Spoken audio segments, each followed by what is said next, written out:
When it's late at night and you want some coffee, why not try some Goodnight Coffee? Goodnight Coffee? All you need is some milk and a big old cup to pour it in. I have a cup. Put that in the microwave for about 2 or 3 minutes.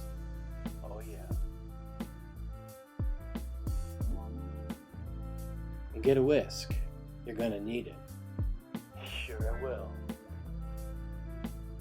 Take some Postum. Postum, what's that?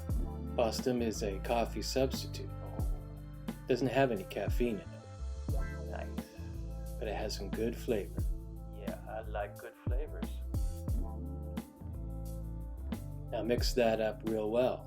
Okay, Sometimes it takes a little while. no problem. Add a teaspoon of turmeric if you have it. Turmeric's nice. Turmeric will help you fall asleep faster. Oh yeah. Have some honey if you choose. Love that honey.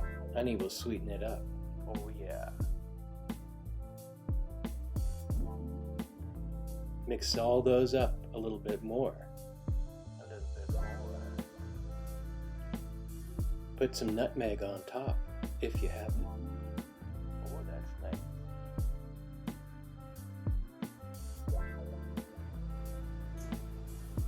Well, that's Goodnight Coffee. I'm Chef Bill. Happy sleeping to you.